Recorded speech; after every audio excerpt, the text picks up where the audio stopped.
Hello, my friends. Here I am to our open lesson number 11, okay, on Karate Science Academy's YouTube. If you don't know me yet, I'm Pedro Candeias, the founder of Karate Science Academy, and I'm here every Wednesday to share an open lesson about evidence-based training methodology adapted and specific for karate. I'm from Portugal, so I'm sorry for any mistake in my English, okay? And here I am with my camera, my notes, the PDF I'm going to share with you on Karate Science Academy's Telegram, and my worksheet. I added the time to make a fancy PowerPoint as I used to do. Maybe next week I return with my PowerPoint, but here I am, opened to those who really want to go deep into training methodology, 100% evidence-based training methodology for karate. Okay, I'm not searching for followers on Instagram or YouTube channel. I'm not searching for likes, that kind of thing. I just want to share with you the knowledge I have. I study, I grab, filter, and put into a easy to follow language, a practical tool to our work as karate coaches or those who are athletes too. And I'm really making hard filtering of those who can sit on their chairs listening a 1 hour class, 45 minutes, half an hour, one hour and a quarter, okay?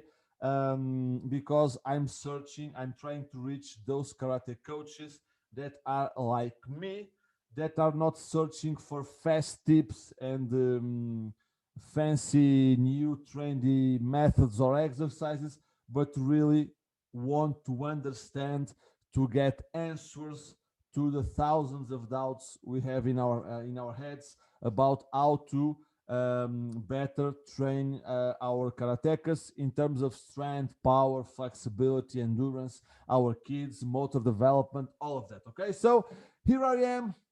If you think this is valuable for you, great. If you're not, great. And let's start because it's time. Okay, so if I decide to cut this video in smaller parts, don't care, don't.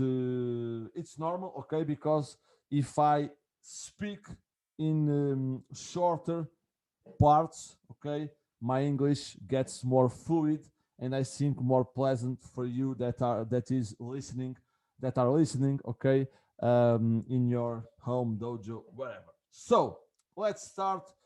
I'm going to talk about three essential things you really should know about punching. I'm not going to talk about technical details, tactical details, regardless of me being a karate practitioner student, okay, for more than for 27 years almost, okay, regardless of teaching karate for 20 years, okay. I'm fourth dan of Goju Ryu Karate Do. I also train other martial arts and combat sports just for my personal development, because I really love martial arts, okay. But my true love, my main love in martial arts is karate. So it's what I teach, and of course, I train. But I don't consider myself an elite expert about technique, tactics, kumite kata. I know what I need to know, but I don't consider myself an expert, okay? A top level expert in those parts of karate. So here I am to talk about the part I decided to dedicate the most for the last 6, 7 years. And I really feel confident to discuss everything about training methodology with every expert in the world about this issue. And this is my goal, my main goal with Karate Science Academy. If anytime in the future I want to give you content about the more specific technical and technical parts of karate, I will invite someone that I consider that has plenty to teach to 95% or 90% of the karatekas in the world, and I bring him or her with me. Okay, so don't forget to subscribe the channel, notifications activated, because the lessons are available for only 7 days before I share a new one. Okay, so if you subscribe the channel with the notifications activated, YouTube, in the moment I publish the video, YouTube sends you a warning. I also warn the Karate Science Academy's audience on Instagram, Telegram channel, email, but sometimes I take 1 or 2 days to have the time to do it. And if you just wait for it, you have 1 or 2 or 3 days less to watch the lesson. Okay. I'm going to share a free PDF of this lesson. It's I don't know, 7-8 pages PDF, very practical, very direct to the point. In the Karate Science Academy's Telegram channel, the link is on the description below here in the video. So go there. You also have access to the PDFs of the past classes I shared. Just scroll a little bit and you will find it. I'm sorry for those who watched the last lesson about the 7 principles of strength training for kids and youth. But I always do what I say. I'm going to share the PDF, but sometimes the time it's not enough to give you all the things I want in the time I want. But the PDF of the last lesson, maybe it's going to be shared along with this one. Okay, so be tuned. Go to our Telegram channel. I only share the PDFs there. Okay, I don't send it by email because the time it's not infinite. Okay, so it's there. Okay, if you don't want to download a simple app that you make in 2 minutes to access the PDFs, so it's because you're not that interested in the content I share there, and that's okay, no problem. But I believe you have plenty of apps in your phone that you don't use regularly. So just if you want to access the PDFs, just download it. It's 2 minutes, and if you consider it's valuable for you, of course. Okay, so 3 essential things you should know about punching. Okay, first of all, you all know that a punch is an essential, a key element in karate, regardless of being WKF Kumite, Kyokushinkai, Ashihara, self-defense karate, whatever. The punch is always a key element in kata kumite. Yes.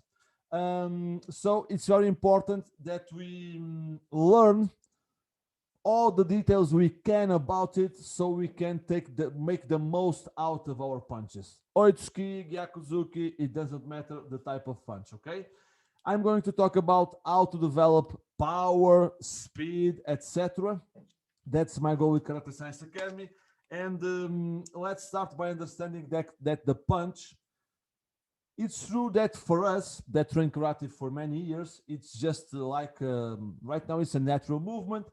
It might not be as perfect as we desire, but it's natural. We make it without great effort. But if we analyze the punch from intermuscular coordination between the leg muscles, the trunk muscles, the arm muscles, it's a very complex movement that involves many parts, almost all parts of our bodies. Okay, so I'm going to start sharing with you a number.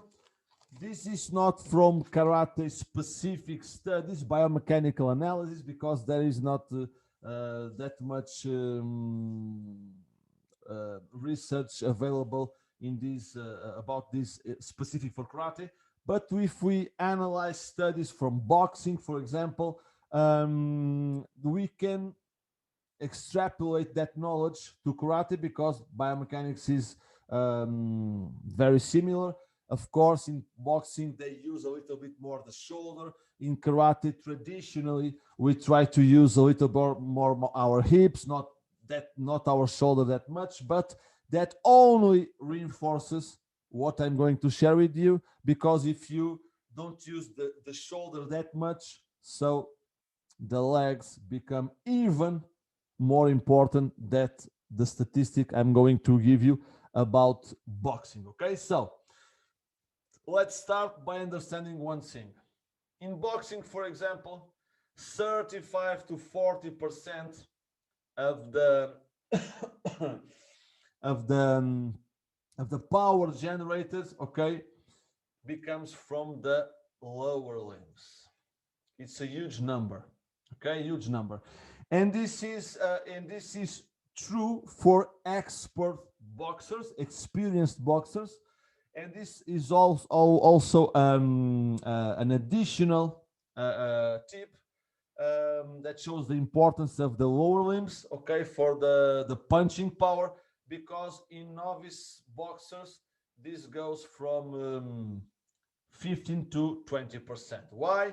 Because their technique is not as developed as in experienced boxers, because they don't know how to coordinate the leg energy with the trunk and with the arms as good as experienced boxers, because their leg power is not the same as experienced boxers, so they just rely too much on the obvious part of the punch, that is the arm, okay, shoulder, tricep, forearm rotators, okay.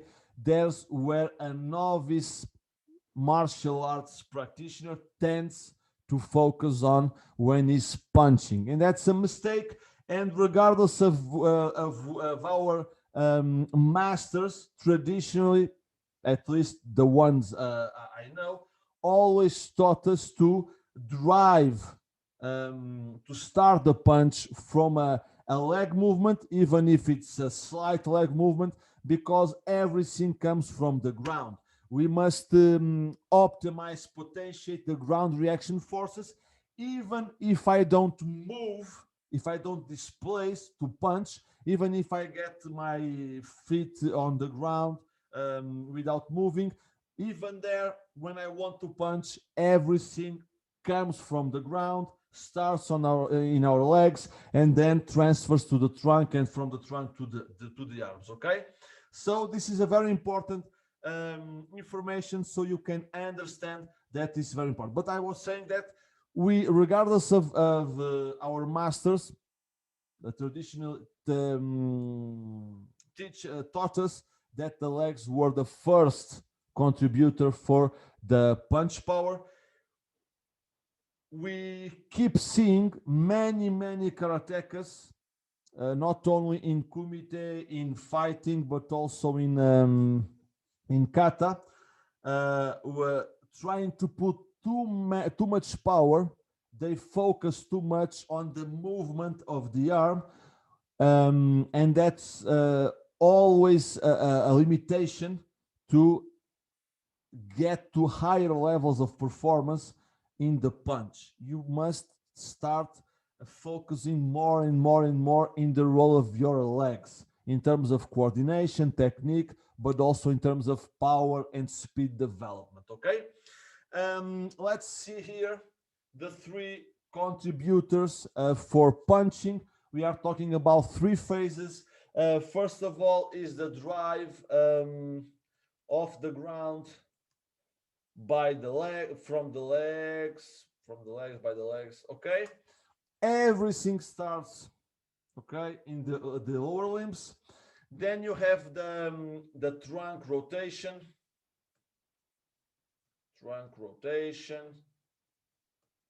and finally you have the arm muscles, okay, um,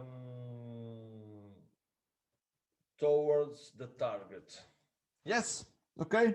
So you have to uh, stay tuned about, be aware of these three phases, because if you just focus in one of them, if you rely too much in one of them, you will not be able to make the most out of your karateka's performance in terms of punching. Okay, so the first phase, legs, okay, pushing the ground.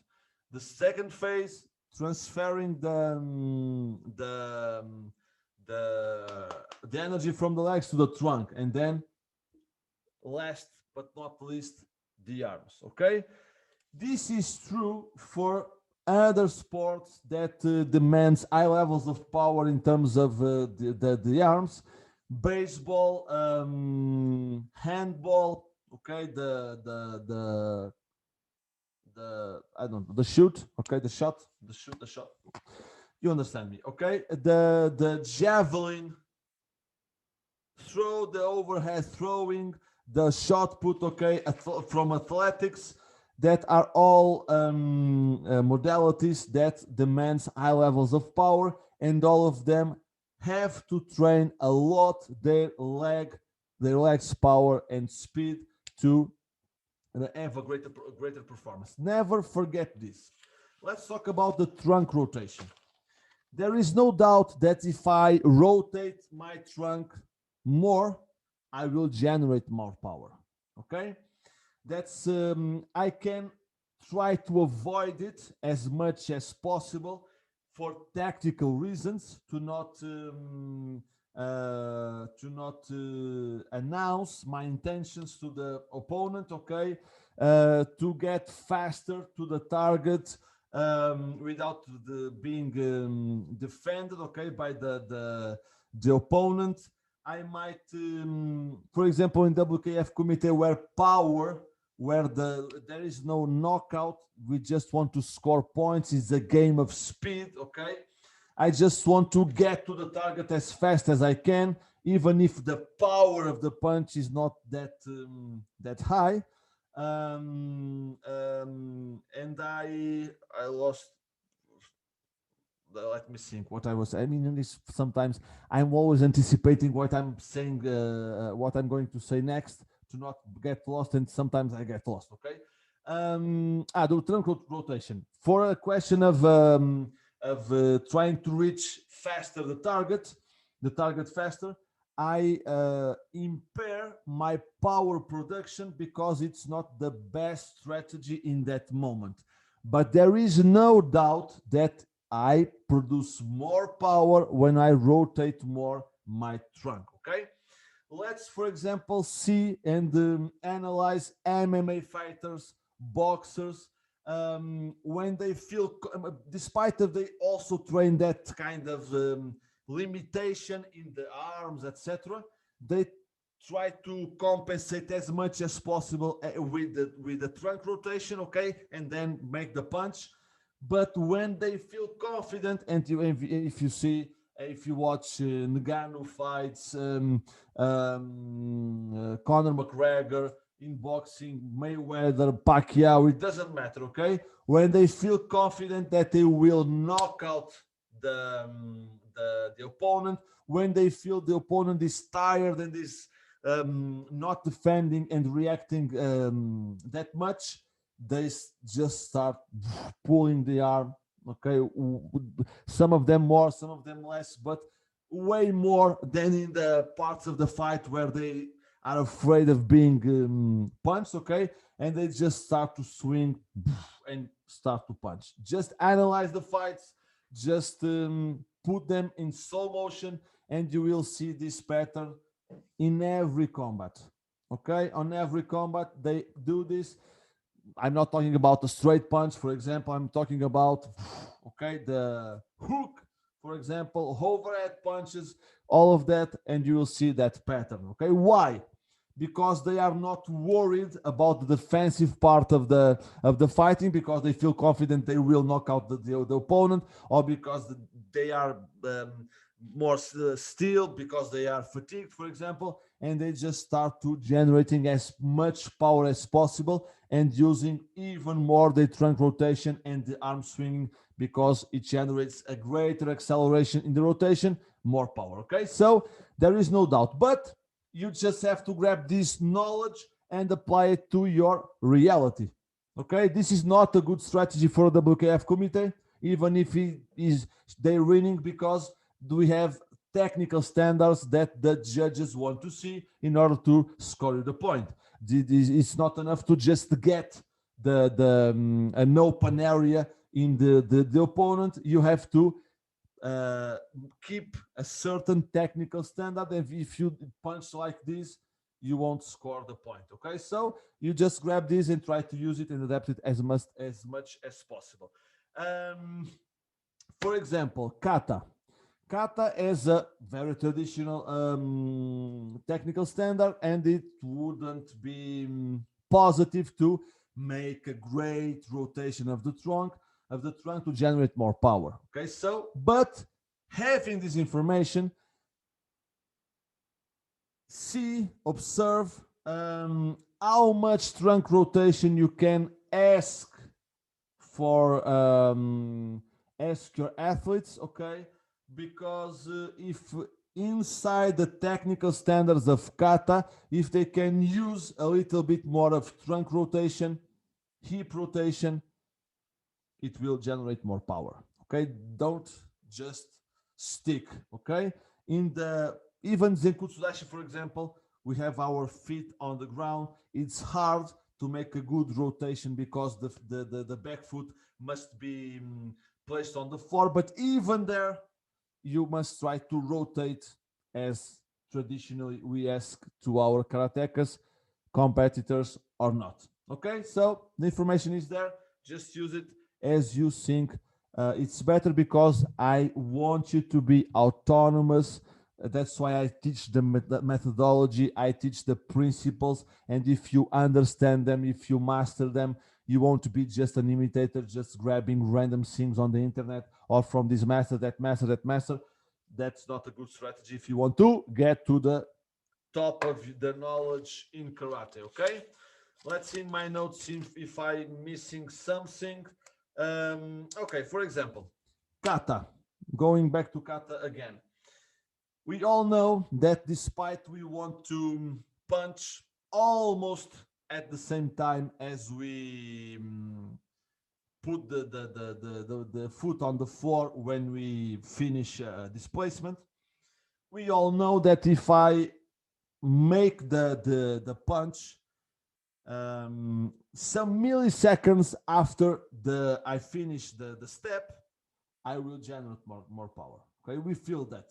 Okay, so if that's why we teach our students not to punch first and move them in kata, because it doesn't generate the same power. In kumite, for example, many times we use in WKF kumite, we use strategies that we first punch and then we displace. It's in contrary. Okay, but that's because a tactical goal, because I just want my hand to reach the opponent's head as fast as possible, and I'm not worrying about the power I generate in the face of my opponent. Okay, but even there, and we feel, my experience, that the power is not the same as stepping first and punching them. Okay, almost at the same time, but in reality we make a little delay to the punch. Okay, we use the step to generate power for the punch.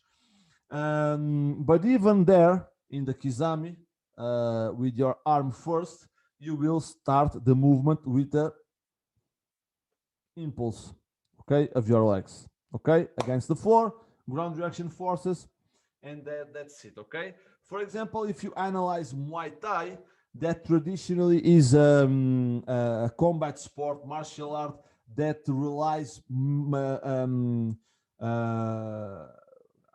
that relies much in power, more than the how much time you take from the starting point of the kick to the target.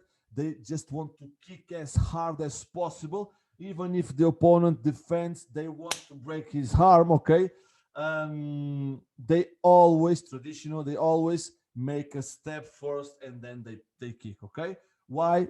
Because the legs, the movement of the legs will generate more acceleration, more power. Okay, there is no doubt about that. Now, if it's the right tactic for the context you prepare your karatekas for, it's your decision. Just grab the knowledge and adapt it to your reality. Okay, now, types of exercise and training methods, very summarized. First of all, always use vertical and horizontal exercise. I'm talking about your lower limbs. Just don't rely on squats, on deadlifts, on vertical jumps. Also include horizontal jumps, diagonal, side to the side, backward. Okay. Of course, a punch, of course, is to the is forward, but I'm talking that horizontal is every displacement you make that you end in another place different from the point you started. Okay, use plyometrics, use ballistic training, displacing horizontally. Use, for example, a weighted vest that and make specific displacements for kumite or kata.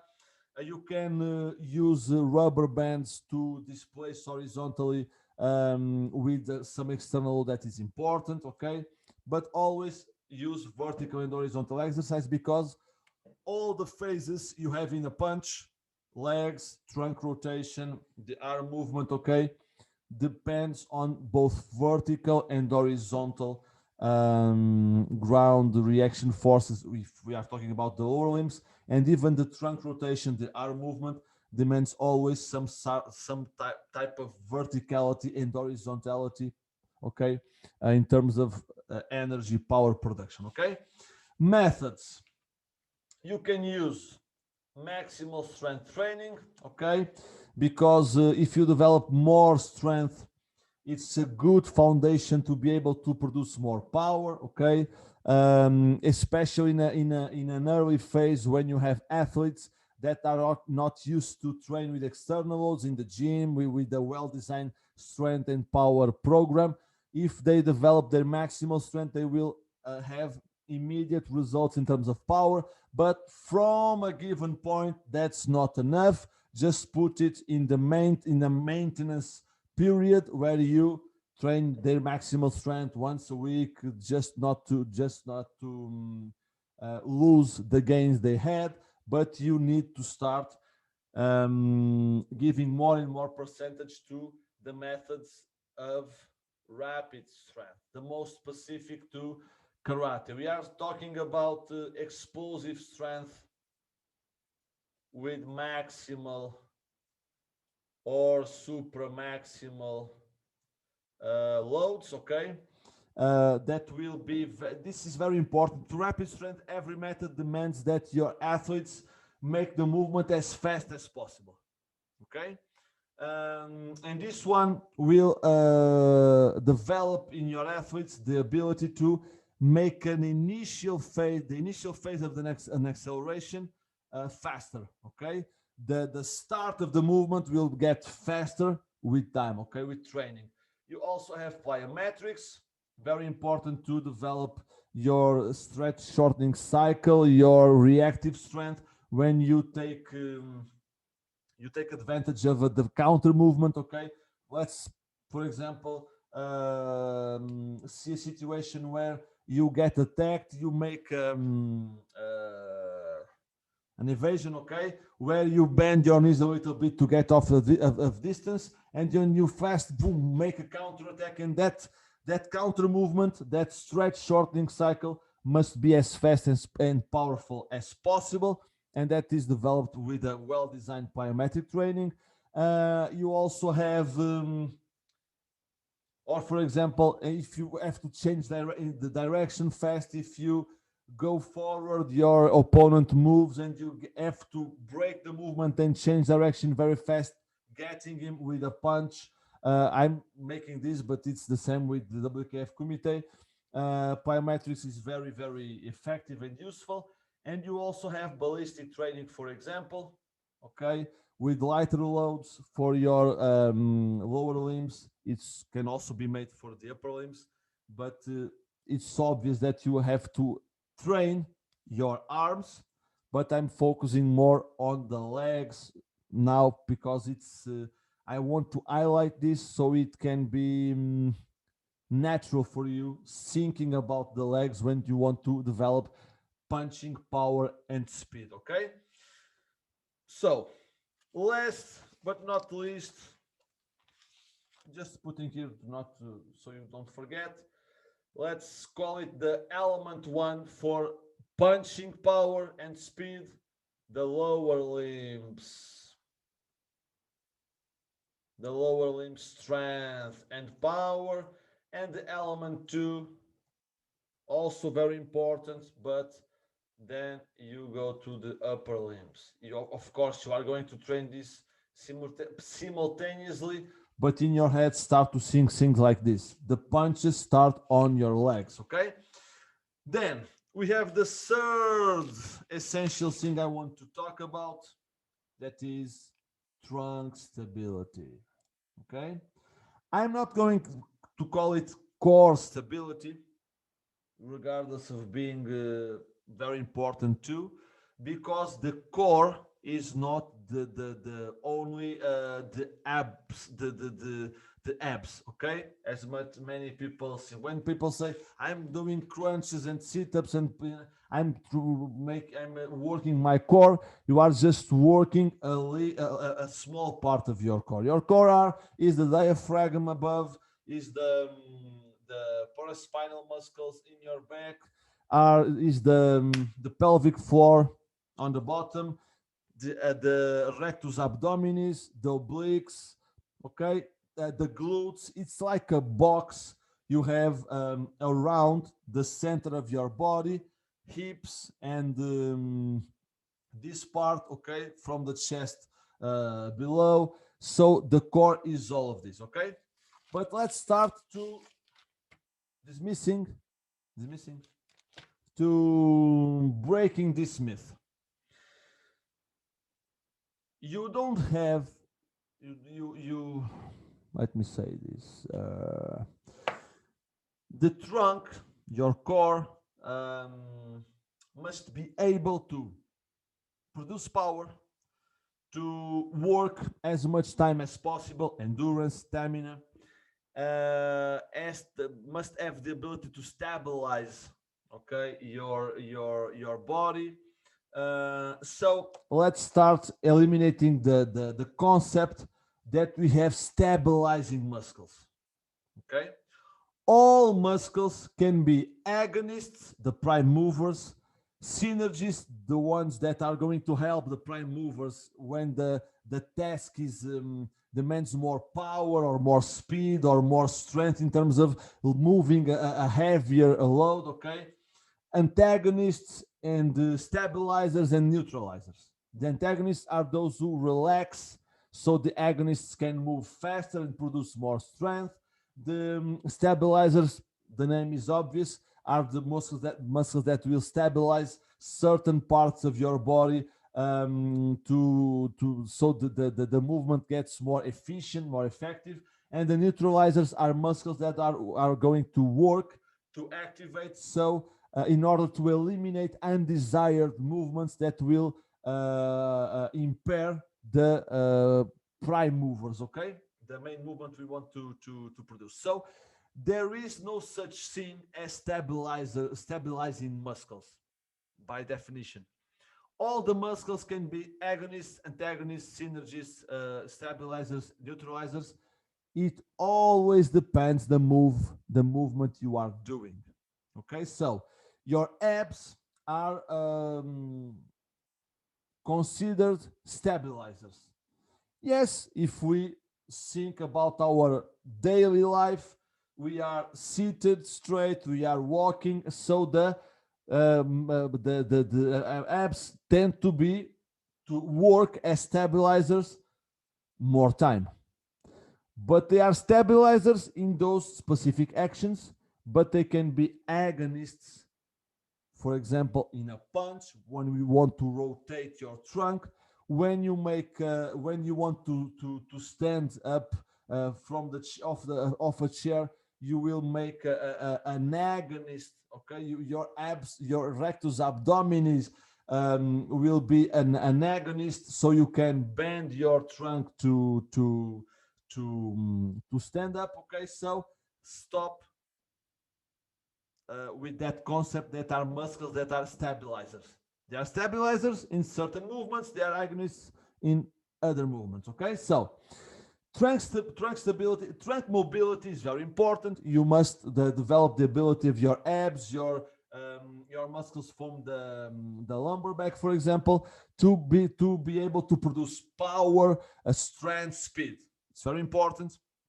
But you also need to develop their stability. Why? Because they will always trying to balance their role in a punch, for example, in terms of power production and stabilization. And the stabilization will be important for two things. In terms of health, injury prevention, because a well-trained karateka can generate huge amounts of power, of dynamic, of movement, okay, in the trunk and the spine, potentially can get injured. Okay, so that stabilization, especially in the final part, in the end part of the rotation, before the energy goes to our arms, it's very important. Okay, but in terms of performance, this is always true, also true. Okay, because if you have a very mobile trunk without enough stabilization, the energy that goes from the legs to the arms will not be the same, will not be as efficient as it could. If you don't have enough stability in the trunk, in all the muscles involved, you will get unbalanced when you push off the ground, when you punch, when you move, and that unbalance, okay, will impair the efficiency and effectiveness of your punch, especially in terms of power production. Less stability, less power production, less stability, less strength production, less stability, less speed. Okay, so it's very important. How do you work it? Not with planks, not with crunches, not with that things that we see when we go to Instagram, YouTube. Core training, planks, core training, planks, core training, lots of variations of planks, core training.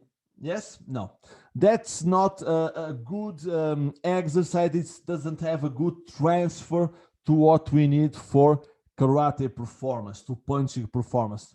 Rely on exercises standing up, okay, exercise with heavy loads, because the activation of your trunk muscles will be greater making a heavy squat, a heavy deadlift, than making planks. Okay, in terms of stabilization, of course. Okay, for example, you want to you want to have muscle gains, you want to develop your muscle mass, the muscle mass of your abs, for example. Yes, you must make, as every muscle, you must make them, you must transform them into agonists, put the load necessary to develop hypertrophy, and that's the same as developing muscle mass in your shoulder, in your bicep, in your quads. It's the same thing.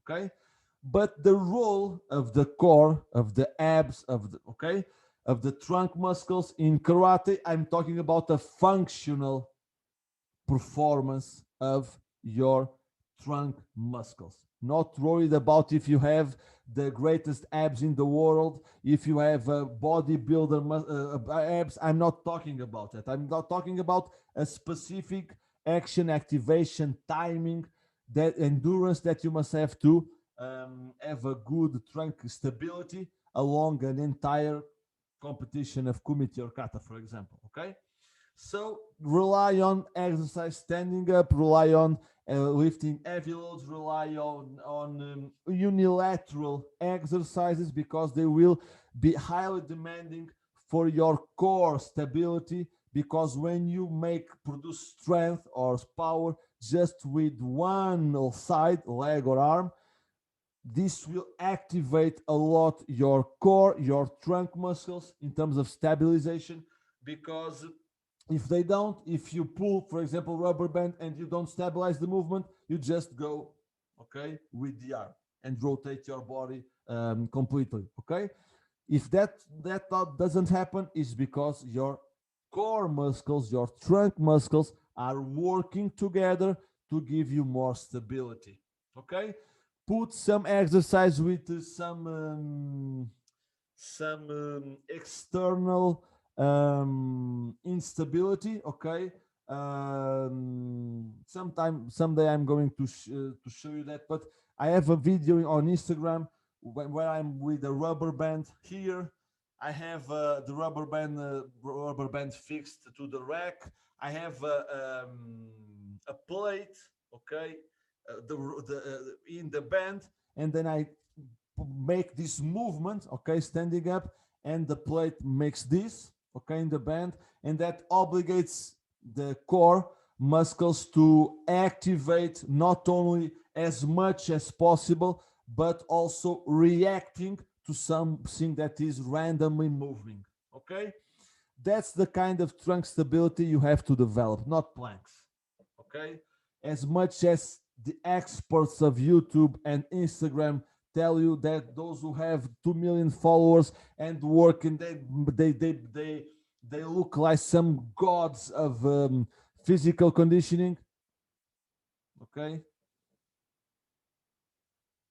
sometimes we have people that have a great aura of authority, but not everything they say is really based on evidence. Okay, this is, I'm not going to go more to go further with this, but just rely on that mindset. Okay, so we're done. I think it's everything. I hope it was useful so you can prioritize your strength, power, and speed training for punching. Just don't rely, just don't rely only on your arms, but try to find a balance between your leg power, trunk rotation, trunk stability, and that's it. My friends, subscribe the channel, activate notifications activated so you don't lose anything. PDF of this lesson, very complete about everything I talked on our Telegram channel. The link is below. So I don't know if I'm going to share a new lesson next Wednesday, just because of this. I'm going to prepare. I'm going to share a free masterclass, a really deep masterclass, only for the strong, about flexibility training. Okay, and I'm trying to schedule it for 15 days. Okay, from now. So probably next week I won't have the time because I'm going to prepare that masterclass. But just stay tuned to our Instagram, Telegram. If you are in our email list, just stay tuned because I'm going to warn you about that masterclass when it's going to be, but probably in 15 days, 2 weeks. Okay. So thank you very much, my friends, and see you there.